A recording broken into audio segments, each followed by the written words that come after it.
Hey everybody, this is Felicia with The Book is Done. So, still talking about the January reads. It was a good month. It really, even though I felt like I should have read more, I guess like in looking back at everything, I did pretty decent. I have more goodies on the way. I have I think two goodies that are coming tomorrow. No, yeah, two goodies that are coming tomorrow, two that are coming on Thursday. Just got another arc that two arcs that I need to get started on. It's a wonderful time to read. That's all I gotta say. So this next book is somebody that is a first for me.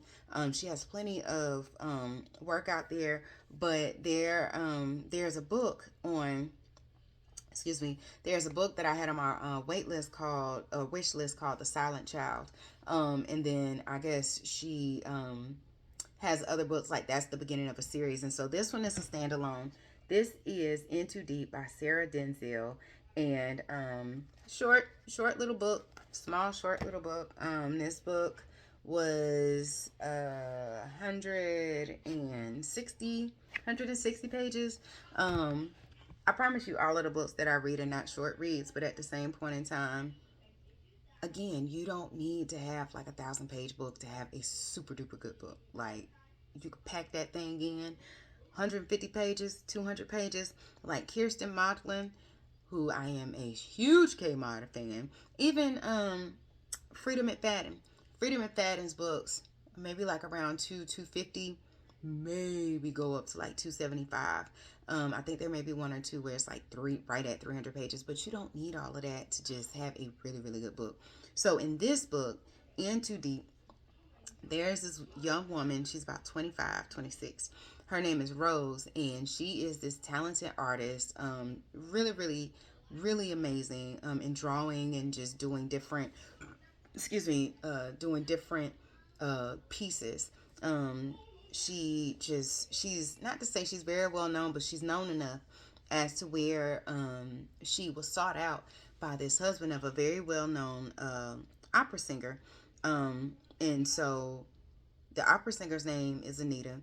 The husband who requested her services, his name is Oliver, who is Anita's husband. And so Oliver flies Rose out to this island, and excuse me, because pretty soon Anita is retiring from singing opera. And so he wanted to surprise her and have her portrait done. And so Anita, she like, it's more so of a health. She's getting older, and so as a result of that, her doctor was like, maybe you just need to just kind of fall back. Don't go so hard on doing operas or touring or anything of that nature. Oliver is jealous. He's jealous of her success.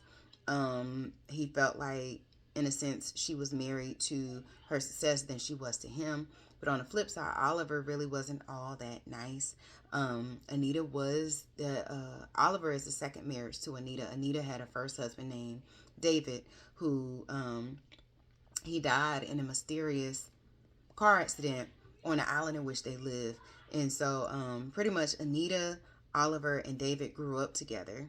Crazy how that works. But they all grew up together. Anita and David got married first.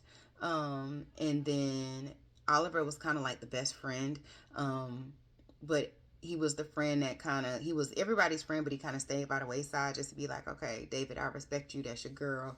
All right, cool. I respect that. But then when he died, he kind of slid on in there. Not in a Shady Boots type way, but it was just like, he had this thing where it was like, I've always loved you. You should have always been with me. Woo, woo, woo. So, Rose Rose is out on this island, and the island is only accessible by boat. So she's out there for a while, and so um pretty soon she becomes consumed with the mystery. How in the world did David die? Like, they said it was a car accident, and it's she. I think the first night she was there, she felt like she saw like a ghost walking alongside the beach, and so curiosity overtakes her, and she is now trying to figure out what in the world happened to this man. Like, what's going on? And so she digs deeper, and her and Anita become closer. And Oliver is just some shady bootsness, just shady boots. And I want to say for triggers, little bit of domestic abuse. I can't remember if like it went to the point where there were hands involved, but at the same point in time, like verbal abuse. And so it was some underlining stuff in there. But in all things, I'm not going to give this book away. This book was really good. And like I said, a short read. Silent Child, I do have that book by Sarah Denzil. I'm going to start it at some point in time because this was really good. I just love how a book flows and then it all just kind of comes together. It's no cliffhangers, like Sherry Lapina. I like her books, but the cliffhangers,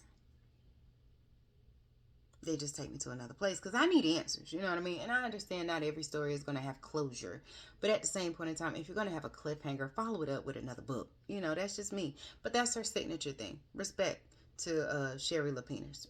Mad respect. I'm still going to read your work. But this one here, yeah, make sure y'all go and check this out. Sarah Denzil, In Too Deep.